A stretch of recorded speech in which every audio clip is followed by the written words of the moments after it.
Hello everyone, welcome back to my YouTube channel Rahul UPSC math. Dear student, आज के lecture में हम class 12th का एक्सरसाइज 7.6 के क्वेश्चन नंबर 7 से स्टार्टिंग करेंगे। प्रीवियस लेक्चर में हमने एक्सरसाइज 7.6 के क्वेश्चन नंबर 6 तक सॉल्व कर लिया था। बेसिकली आज के लेक्चर में हम 7 से स्टार्टिंग करेंगे। आपको लेक्चर को बिल्कुल ध्यान से देखना है कि लेक्चर मोस्ट इंपॉर्टेंट होने वाला है। और इस एक्सरसाइज के जो क्वेश्चंस है वो एसएससी के एग्जाम्स में हो गए, रेलवे में भी हो गया, जो मतलब नेशनल डिफेंस के जितने भी एग्जाम होते हैं वहाँ पर इस तरह के क्वेश्चन आपको देखने को मिल सकते हैं। तो आपको इन क्वेश्चन को बिल्कुल सही से करना है। पॉलिटेक्निक के एग्जाम में भी एक टॉपिक होता है इंटीग्रेशन बाय पार्ट्स वाला, समाकलन के अंतर्गत, तो यानी वहाँ पर भी आपको इसको यूज करने की आवश्यकता रहेगी। तो अगर आपने इंटरमीडिएट में यहीं इसको ढंग से सीख लिया है तो आपको फिर किसी भी एग्जाम में कोई भी दिक्कत नहीं होने वाली है। तो अब मैं लेक्चर को स्टार्ट कर रहा हूँ, आप ध्यान से देखिए। आज हमें क्या करना है, एक्सरसाइज 7.6 की क्वेश्चन नंबर 7 से स्टार्ट करना है, ठीक है। तो देखिए सबसे पहले तो डियर स्टूडेंट, क्लास 12 के सभी बच्चे अपनी एनसीईआरटी बुक निकाल लीजिएगा और एनसीईआरटी बुक में जो एक्सरसाइज है 7.6 उसको निकाल लीजिएगा। एक्सरसाइज 7.6 में क्वेश्चन नंबर 6 तक आपका हो गया था। आज के लेक्चर में क्वेश्चन नंबर 7 से स्टार्ट होगा। क्वेश्चन क्या कहता है कि निम्नलिखित फलनों के समाकलन ज्ञात करना है। आपको पता है कि ये इंटीग्रेशन बाय पार्ट्स की एक्सरसाइज चल रही थी, यानी खंडशः समाकलन मैंने आपको समझाया था। बेसिक कंसेप्ट आपको समझा लेते, एग्जाम्पल्स आपको सारे समझा लेते। और आज के लेक्चर में हम बेसिकली क्या करेंगे, क्वेश्चन नंबर 7 से करते हैं स्टार्ट, ठीक है। देखिए ध्यान से, देखिए सबसे पहले question number 7, very very very and most important, very very very and most important, कहीं बार रिपीट क्वेश्चन है कि एक्स साइन इनवर्स एक्स, ठीक है। ये क्वेश्चन है एक्स साइन इनवर्स एक्स का डेरिवेटिव नहीं, इंटीग्रेशन, सॉरी इंटीग्रेशन, ठीक है। क्या करना है कि एक्स साइन इनवर्स एक्स का आपको इंटीग्रेशन फाइंड करना है, ना कि डेरिवेटिव, ठीक है। डेरिवेटिव मैंने गलती से बोल लिया था। तो आपको क्या करना है, देखिए एक्स साइन इनवर्स एक्स का आपको इंटीग्रेशन फाइंड आउट करना है। इस फंक्शन का आपको समाकलन निकालना है। क्वेश्चन नंबर 7 मैंने लिख दिया है, ये वेरी वेरी इंपॉर्टेंट क्वेश्चन है और इसका आपको इंटीग्रेशन फाइंड करना है। तो सबसे पहले सॉल्यूशन लिख करके हम सीक्वेंस में क्या लिखेंगे, मान लेंगे पहले लेट, हिंदी माध्यम वाले बच्चे यहाँ पे हल लिखे, लेट माना, अधिकतर मैं दोनों लैंग्वेज में आपको पढ़ाता हूँ। तो लेट को हम क्या बोलेंगे, माना, इस फंक्शन को मान ली I for integration x sine inverse x और dx, ठीक है। इस फंक्शन का नाम रख दिया आई और क्या लिख दिया, एक्स साइन एक्स dx, यानी एक्स के सापेक्ष इसका हमें समाकलन निकालना है। तो डियर स्टूडेंट देखिए, यहाँ पर तो चाहे आप सीधा इसका इंटीग्रेशन निकाल ले, इंटीग्रेशन बाय पार्ट्स का फॉर्मूला यूज करके आप निकाल सकते हैं। साइन इनवर्स एक्स को आप फर्स्ट फलन और एक्स को आप सेकंड फलन मान करके इसका इंटीग्रेशन सीधा निकाल सकते हैं। बट यहाँ पर अगर सीधा आप इसका इंटीग्रेशन निकालते हो तो कंडीशन थोड़ा कॉम्प्लिकेट हो जाएगी, थोड़ा मतलब हार्ड हो जाएगी। कैलकुलेशन फिर आपको इसमें ज़्यादा करनी पड़ेगी आगे। तो कैलकुलेशन से बचने के लिए मैं क्या करूँगा, इसको एक शॉर्ट रूल से आपको समझा रहा हूँ, आपके बिल्कुल फुल मार्क्स आएंगे और एकदम राइट रूल है, ठीक है, ठीक है। आप चाहो तो सीधे भी इसको फर्स्ट फलन, इसको सेकंड फलन मान करके इंटीग्रेशन बाय पार्ट्स यहाँ पर यूज कर ले तो इंटीग्रेशन वहाँ से भी आंसर बिल्कुल राइट आएगा। लेकिन उस स्थिति में हमें कैलकुलेशन ज़्यादा करनी पड़ेगी, गुणा भाग मल्टीप्लिकेशन ये सब कुछ हमें यहाँ पर ज़्यादा करना होगा। तो उससे बचने के लिए मैं क्या करूँगा, इजी वे में आपको समझा रहा हूँ कि साइन इनवर्स एक्स को आपको टी मान लेना है। इनवर्स वाला जो फंक्शन है इसको मैं पहले टी मानूंगा, ठीक है। देखिए ध्यान से, माना लेट क्या करेंगे, साइन इनवर्स एक्स को हम टी पुट कर लेंगे, टी मान लेंगे। अब देयरफॉर अगर यहाँ से मैं x की वैल्यू निकालूं तो x की वैल्यू कितनी आएगी, ये साइन इनवर्स लेफ्ट में साइन इनवर्स है, ये साइन इनवर्स राइट में जाएगा t के पास, तो क्या बन जाएगा, साइन बन जाएगा, खाली साइन t हो जाएगा। अगर साइन को इधर लाऊंगा तो साइन इनवर्स बन जाएगा और इधर का साइन इनवर्स उधर जाएगा तो साइन बन जाएगा t के साथ जुड़ करके, ठीक है, साइन t हो जाएगा।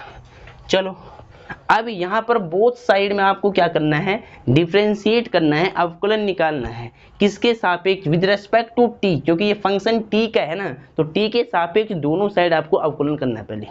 तो differentiation with respect to t, दोनों और टी के सापेक्ष अवकलन करने पर x का टी के सापेक्ष क्या होगा, dx अपॉन dt, और साइन टी का टी के सापेक्ष क्या होगा, cos t। ठीक है, साइन टी का आपको टी के सापेक्ष अवकलन करना है, तो क्या होता है, cos t होता है। ठीक है, क्रॉस मल्टीप्लाई कर ले, यहाँ पर 1 लेट कर ले, इसका मल्टीप्लाई इधर और इसका मल्टीप्लाई इधर, तो dx इज इक्वल टू कितना आ जाएगा, dx आ जाएगा dt की मल्टीप्लाई कर लो cos के साथ में, तो dt इंटू में cos t। ठीक है, dx की वैल्यू क्या निकाली, dt इंटू में cos t। अब क्या करना है, अब देखिए ध्यान से मेरे साथ देखते जाइए आप, x को देखिए, x की वैल्यू क्या है, x को हमने क्या निकाला, sin t, तो जहां x है वहां में क्या रख रहा हूं, sin t। ठीक है, और साइन इनवर्स x, इस साइन इनवर्स x को हमने क्या माना है, t माना है, तो यहाँ पे क्या रखेंगे, t, और इस dx की वैल्यू क्या आई, dt cos t आई है, तो पहले लिख लो cos t, फिर लिख लो dt, कोई दिक्कत नहीं है। ठीक है, dx की वैल्यू यहाँ से रख दी हमने dt cos t यहाँ पर, और साइन इनवर्स x की वैल्यू रख दी t, और x की वैल्यू रख दी sin t। ठीक है, चलो अब डियर स्टूडेंट इसको थोड़ा सही से लिख ले आप। देखिए पहले मैं क्या लिख रहा हूँ, sin t। ठीक है, पहले मैं लिख रहा हूँ sin t, फिर लिख रहा हूँ मैं cos t, और फिर लिख रहा हूँ मैं क्या, फिर लिख रहा हूँ मैं ये t लास्ट वाला, ये बीच वाला t, और फिर dt। ठीक है, क्या किया मैंने, ध्यान से समझ लो, पहले लिखा मैंने sin t, फिर लिखा मैंने cos t, फिर लिखा मैंने t, फिर लिखा मैंने dt लास्ट में।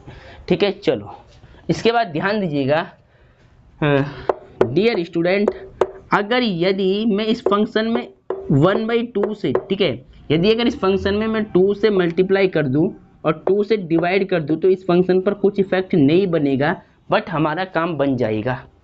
ठीक है, देखिए ध्यान से, अगर मैं इस फंक्शन में यहाँ पर अगर 2 से मल्टीप्लाई करा दूँ और 2 से डिवाइड करा दूँ, तो हमारे इस फंक्शन पर कुछ इफेक्ट नहीं पड़ेगा। इस फंक्शन पे क्यों नहीं पड़ेगा, इस 2 से 2 कट हो जाएगा दोबारा, फिर हमें यही वैल्यू ऊपर मिल जाएगी। ठीक है, और मैंने 2 से इंटू क्यों किया है, इसका भी रीजन है। देखिए 1/2 को रख दे एज इट इज। अब देखिए 2 sin t cos t, देखिए यहाँ से यहाँ तक की वैल्यू को आप ध्यान से देखिए कि 2 sin t इंटू में cos t, किसका फॉर्मूला होता है, sin 2t का। अगर आपको याद होगा कि sin 2x का फॉर्मूला होता है 2 sin x इंटू में cos x, तो sin 2t का फॉर्मूला भी क्या हो जाएगा, 2 sin t इंटू में cos t हो जाएगा। होगा नहीं होगा, जहाँ जहाँ x है वहाँ केवल t आएगा। अगर कहीं पर 2 sin t cos t लिखा है तो उसको क्या लिख सकते हैं, sin 2t। तो यानी यहाँ पर 2 sin t cos t है, यहाँ में क्या लिखूंगा, sin 2t। ठीक है, और इंटू में क्या चल रहा है, इंटू में चल रहा है t और फिर dt। बस इतना, पहले आपको थोड़ा सिंप्लीफाई करना था, इसमें मेन काम यहीं पर है। ठीक है, अब क्या करना है, देखिए अब क्वेश्चन बन गया बिल्कुल इजी। अब यहाँ पर आपको यूज करना है इंटीग्रेशन बाय पार्ट्स, यानी खंडशः समाकलन करना है दोनों तरफ, मतलब राइट साइड में या आई की वैल्यू में आपको क्या करना है, खंडशः समाकलन लगा देना है, इंटीग्रेशन बाय पार्ट्स से आपको सॉल्व करना है। अब देखिए किसको फर्स्ट मानेंगे, ये तो ट्रिग्नोमेट्रिक फंक्शन हो गया sin 2t, और ये t हो गया अलजेब्रिक फंक्शन। तो आइलेट के अकॉर्डिंग आपको पता है कि आइलेट में कौन सा शब्द पहले आता है, अलजेब्रिक पहले आता है, ट्रिग्नोमेट्रिक बाद में आता है। तो अलजेब्रिक यानी t को मानेंगे फर्स्ट फलन और sin 2t को मानेंगे सेकंड फलन, और इंटीग्रेशन बाय पार्ट्स लगा देंगे, खंडशः समाकलन हम यहाँ पे लगा देंगे। ठीक है, तो पहले इसको रफ कर लेते हैं। चलो अब बिल्कुल ध्यान दीजिएगा डियर स्टूडेंट, खंडशः समाकलन में हम क्या करेंगे, देखिए 1/2 बाहर चल रहा है, उसको तो आप सेम रखें, ब्रैकेट लगा ले पहले इसके लिए। अब देखिए फर्स्ट को छोड़ेंगे, यानी फर्स्ट को छोड़ा, सेकंड का इंटीग्रेशन, सेकंड क्या है, sin 2t, सेकंड का इंटीग्रेशन माइनस और इंटीग्रेशन करना है टी के सापेक्ष, ध्यान दें डी टी। फर्स्ट को छोड़ा, सेकंड का integration minus derivative of first function D upon D T. First क्या है? टी है। Derivative of first function integration of second function क्या है? साइन 2t dt और फिर इस पूरे का इंटीग्रेशन। ठीक है, अब ब्रैकेट आप लगा ले 2 के लिए, 1/2 इंटू में चल रहा है तो हमने ब्रैकेट लगा दिया है। चलो अब देखिए 1/2 रख दिया एज इट इज, ब्रैकेट भी सेम, टी भी सेम रख दिया। साइन 2t का इंटीग्रेशन क्या होता है? Minus cos 2t। लेकिन जो t का कोफिशिएंट होता है वो कहाँ आता है? डिवाइड में आता है। ठीक है, मैंने क्या बता रखा है कि इंटीग्रेशन निकालते समय जो t का गुणांक होता है वो भाग में आता है। कई बार मैंने ये बात समझाई है, t का गुणांक 2 है तो ये अपॉन में आएगा, फिर माइनस t का t के सापेक्ष अपकरण 1 हो जाएगा, और फिर साइन 2t का इंटीग्रेशन t के रेस्पेक्ट में क्या होगा? माइनस में cos 2t, और जो t का कोफिशिएंट होगा 2 वो डिवाइड में आएगा, और dt ये फाइनली आपको चल रहा है बाहर, ब्रैकेट भी आपको लगा देना है। ठीक है, चलो अब ऊपर से ध्यान से देखिएगा, क्वेश्चन इंपॉर्टेंट है, कई बार रिपीट क्वेश्चन है। ठीक है, चलो अब यहाँ से देखिएगा i इज इक्वल टू, आई के इक्वल क्या चल रहा है? यहाँ तो बाहर 1/2 है ब्रैकेट के बाहर। यहाँ पर देखिएगा इस माइनस को बाहर कर लिया आप, तो माइनस t/2, t/2 कर दिया, फिर cos 2t ऐसे लिख दिया है। चलो फिर देखिए ये माइनस प्लस हो जाएगा, और 1/2 कांस्टेंट है, इसको बाहर कर लिया आप इंटीग्रेशन से। इंटीग्रेशन में क्या बचेगा? cos 2t dt। ठीक है, ये सेम लिख दिया, ब्रैकेट लगा ली इधर। अब ध्यान दीजिएगा i is equal to 1/2 multiply में सेम चलता रहेगा, माइनस t/2, इसको भी हमने सेम लिख दिया है, cos 2t प्लस 1/2। देखिए cos 2t का इंटीग्रेशन क्या होता है? sin 2t, लेकिन जो t का कोफिशिएंट होता है वो कहाँ पर आता है? डिवाइड में आता है, और प्लस में c कांस्टेंट। ठीक है, अब थोड़ा इसको सिंप्लीफाई कर लिया आप और आपका आंसर आ जाएगा। देखिए ध्यान से कैसे करना है सिंप्लीफाई, ये स्टेप बिल्कुल इजी था। ठीक है, देखिए 1/2 माइनस, देखिए माइनस t/2 रख दिया एज इट इज मैंने, और जो यहाँ पर cos 2t है इसको हम क्या लिख सकते हैं? देखिए cos 2t को लिखने के लिए आपको क्या करना पड़ेगा? पहले आपने फॉर्मूला याद किया है cos 2x। देखिए मैं यहाँ लिख रहा हूँ, पहले देखिए ध्यान से देखिएगा आप, ये नीचे वाला पहले हटा देते हैं। देखिए आपने पढ़ा है cos 2x का फॉर्मूला, क्या पढ़ा है? किसकी फॉर्म में पढ़ा है आपने? साइन की फॉर्म में, 1 - 2 sin स्क्वायर x। ठीक है, cos 2x का फॉर्मूला आपने क्या पढ़ा है? साइन की फॉर्म में 1 - 2 sin स्क्वायर x। अगर मैं cos 2t का फॉर्मूला पूछ लूँ तो जहाँ जहाँ x से वहाँ t आएगा, यानी 2 sin स्क्वायर t बन जाएगा ऐसे फॉर्मूला। ठीक है, तो यानी इस cos 2t को हम क्या लिख सकते हैं? 1 - 2 sin स्क्वायर t। तो मैं क्या लिखूँ? 1 - 2 sin स्क्वायर t लिख दिया मैंने cos 2t को। ठीक है, cos 2t का फॉर्मूला क्या होता है? 1 - 2 sin स्क्वायर t प्लस 1/2 रख दिया एज इट इज। फिर sin 2t, देखिए sin 2t का फॉर्मूला भी लिखा था मैंने, 2 sin t इंटू में cos t हो जाएगा। ठीक है, तो यहाँ पर मैं क्या रखूँगा? 2 sin t इंटू में cos t, ऐसे अपॉन में 2 चल रहा है, प्लस में c कांस्टेंट। ठीक है, अब ध्यान दीजिएगा 1/2 रख दिया एज इट इज। ठीक है, अब जहाँ जहाँ t है वहाँ आपको t की वैल्यू पुटअप करनी है। ठीक है, तो देखिए बिल्कुल ध्यान से, पहले माइनस से t की वैल्यू क्या है? t आपने किसको माना था? साइन इनवर्स x को माना था, तो यहाँ t के स्थान पे क्या रखूँगा मैं? साइन इनवर्स x अपॉन में 2 सेम, 1 भी सेम रख दिया, 2 साइन टी, देखिए साइन टी की वैल्यू क्या है, साइन टी की वैल्यू एक्स है, तो यहाँ पर एक्स रख दे आप, ऊपर स्क्वायर चल रहा तो ऊपर स्क्वायर आएगा एक्स की। ठीक है, चलो देखिए 1 से मैं 2 2 जब 4 कर ले यहाँ पर, और ब्रैकेट में देखिए 2 इंटू में साइन टी की वैल्यू एक्स, तो यहाँ पर रख दिया एक्स। कॉस टी की वैल्यू आपके पास नहीं है, तो आपने क्या पढ़ा है कि साइन स्क्वायर टी प्लस में कॉस स्क्वायर टी बराबर 1 होगा। अब हमें किसकी वैल्यू चाहिए, कॉस टी की चाहिए, तो कॉस स्क्वायर टी बराबर क्या होगा, ये उधर जाएगा तो साइन स्क्वायर टी बन जाएगा। हमें केवल कॉस टी की वैल्यू चाहिए, स्क्वायर यहाँ से हट जाएगा तो यहाँ रूट आएगा, ऐसे बन जाएगा। ठीक है तो यानी इस कॉस टी को हम क्या लिख सकते हैं, कॉस टी को हम लिख सकते हैं √1 माइनस साइन स्क्वायर टी। अब देखिए जरा 1 को मैंने सेम रख दिया है, साइन की वैल्यू क्या है, साइन टी की वैल्यू x है, यहाँ पर आपको x पुट करना है, ऊपर स्क्वायर चला तो यहाँ पर स्क्वायर आएगा, तो यानी कॉस टी की वैल्यू कितनी आएगी, 1 माइनस एक्स स्क्वायर आएगा रूट के अंदर।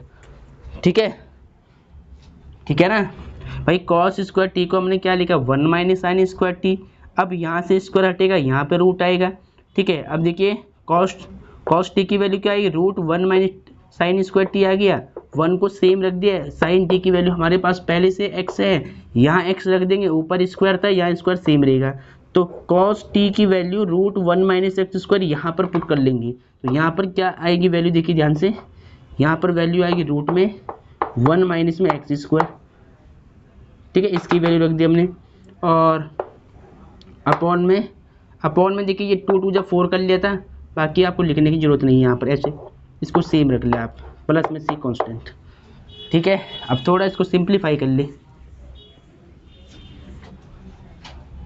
i equal to 1/2। देखिए यहाँ पर मैं क्या करूँगा, इस माइनस को लिख दिया मैंने पहले, और यहाँ से पहले लिखूँ मैं 1 माइनस 2, देखिए ये माइनस लिखा और ये 1 माइनस 2 एक्स स्क्वायर लिख रहा हूँ पहले, अपॉन में 2, और फिर ये साइन इनवर्स एक्स लिख रहा हूँ बाद में। ठीक है, फिर यहाँ क्या करूँगा, 2 1 जा 2, 2 2 जा 4, 2 से ये 4 कट जाएगा 2 बार, तो कितने आएगा 1/2 और x √1 माइनस एक्स स्क्वायर और प्लस में सी कांस्टेंट।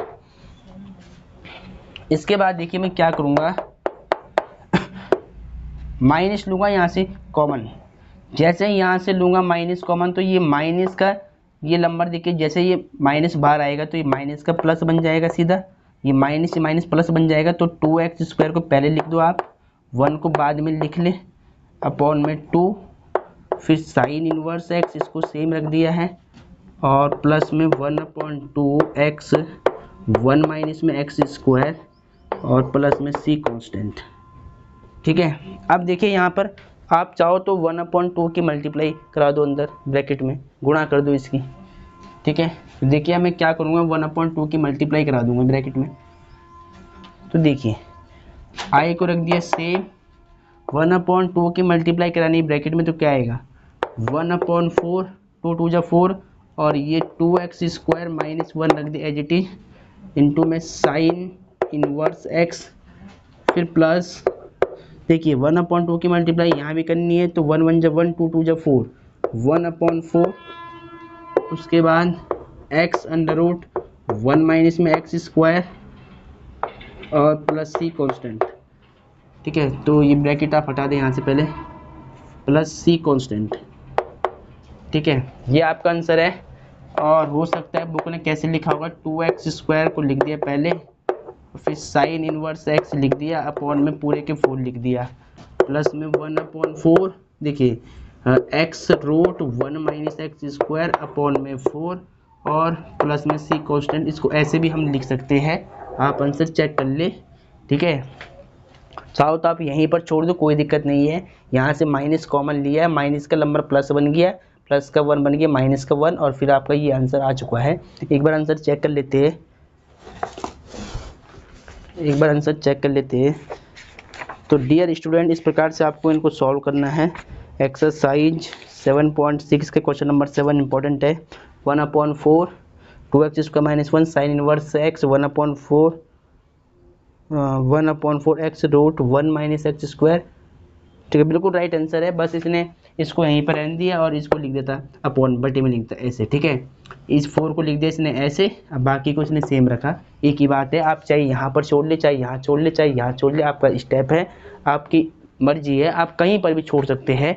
बस आपका इंटीग्रेशन का जो क्वेश्चन होना चाहिए, इंटीग्रेशन आपने बिल्कुल सही करना होगा।